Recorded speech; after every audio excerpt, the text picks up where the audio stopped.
Definisi, konsep, dan ruang lingkup ekonomi Islam. Yang pertama, definisi ekonomi Islam. Ekonomi Islam adalah sistem ekonomi yang didasarkan pada prinsip-prinsip syariah atau hukum Islam. Ekonomi Islam mengimplementasikan nilai-nilai dan prinsip-prinsip syariah yang bersumber dari Al-Quran dan hadis. Yang selanjutnya, perbedaan sistem ekonomi dan ilmu ekonomi. Yang pertama, ilmu ekonomi, mempelajari perilaku manusia dan masyarakat dalam konteks sosial dan ekonomi. Sedangkan sistem ekonomi mengatur faktor produksi seperti bagaimana individu atau pemerintah menguasai faktor produksi. Baik, yang selanjutnya ada tujuan ekonomi Islam. Ekonomi Islam memiliki 4 tujuan. Yang pertama, pengembangan moral. Yang kedua, keadilan sosial. Yang ketiga, mempromosikan persamaan. Dan yang keempat, sirkulasi kekayaan.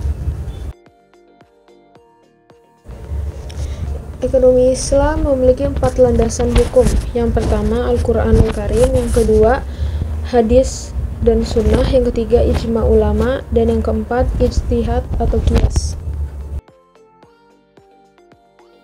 Yang pertama, Al-Quranul Karim. Al-Quran merupakan sumber utama hukum Islam yang berisi petunjuk untuk memperbaiki dan membimbing kehidupan ekonomi umat manusia. Beberapa prinsip ekonomi Islam yang tercantum dalam Al-Quran adalah sumber utama asli, abadi, dan pokok dalam hukum Islam yang Allah Subhanahu wa Ta'ala turunkan kepada Rasulullah SAW guna memperbaiki, meluruskan, dan membimbing umat manusia kepada jalan yang benar. Yang kedua, hadis dan sunnah. Hadis dan sunnah merupakan sumber utama hukum Islam atau syariah bersama dengan Al-Quran. Dalam ekonomi Islam, hadis dan sunnah berperan dalam menetapkan aturan dan melarang praktik ekonomi yang merugikan. Yang ketiga, ijma ulama. Ijma adalah kesepakatan para ulama menetapkan hukum agama berdasarkan Al-Quran dan hadis. Ijma merupakan sumber hukum Islam ketiga setelah Al-Quran dan hadis. Ijma terjadi setelah Rasulullah SAW wafat, ketika tidak ada pemecahan masalah yang jelas dan tegas di dalam Al-Quran dan hadis.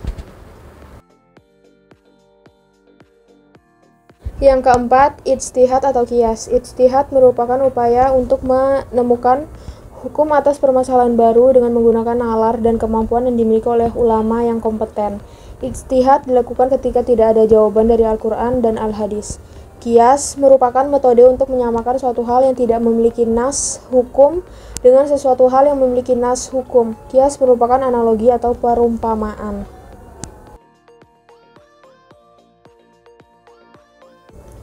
Berikutnya, definisi ruang lingkup ekonomi Islam.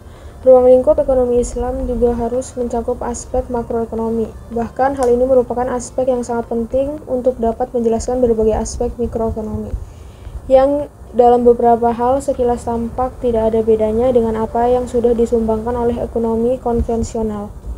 Pelarangan oleh Al-Quran terhadap penimbunan misalnya, harus dapat dijelaskan pengaruhnya secara makroekonomi.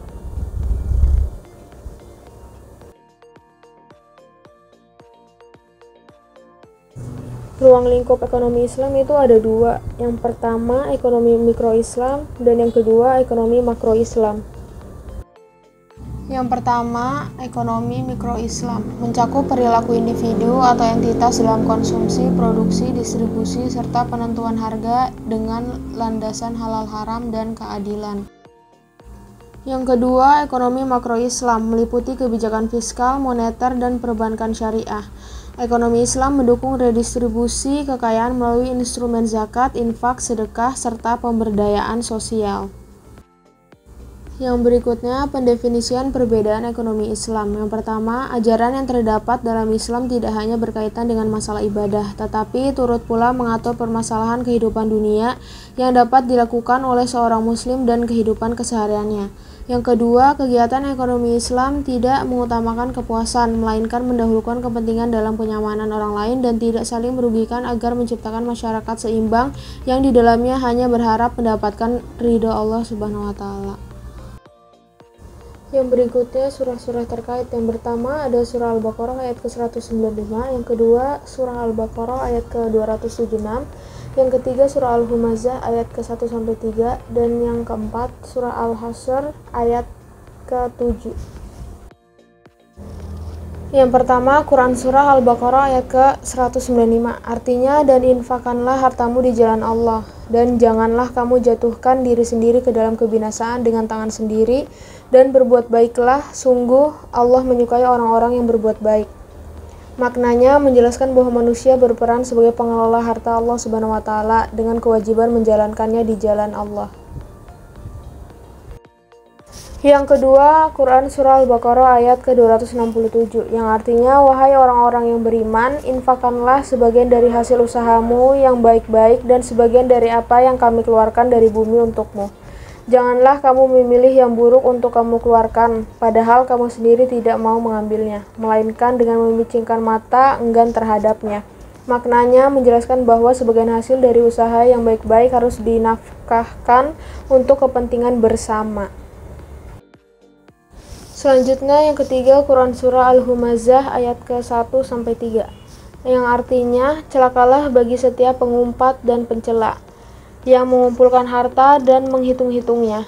Dia manusia mengira bahwa hartanya itu dapat mengekalkannya.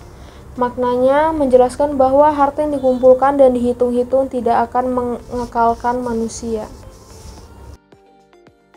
Yang keempat, Quran surah Al-Hasyr ayat ke-7. Artinya apa saja harta yang diperoleh tanpa peperangan yang dianugerahkan Allah kepada Rasul-Nya dari penduduk beberapa negeri adalah untuk Allah, Rasul, kerabat Rasul, anak yatim, orang miskin, dan orang yang dalam perjalanan. Demikian agar harta itu tidak hanya beredar di antara orang-orang kaya saja di antara kamu.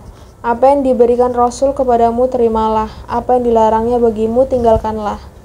Bertakwalah kepada Allah, sesungguhnya Allah sangat keras hukumannya. Maknanya menjelaskan bahwa harta tidak hanya boleh beredar di kalangan orang-orang kaya. Baik, yang terakhir kesimpulan. Kesimpulannya, ekonomi Islam mendorong setiap orang untuk tidak hanya memperkaya diri, tetapi juga ikut berperan dalam memperkuat ekonomi komunitas dan membantu sesama yang membutuhkan. Ekonomi Islam menawarkan pendekatan yang komprehensif dan terpadu dalam mencapai keadilan ekonomi yang selaras dengan ajaran agama Islam.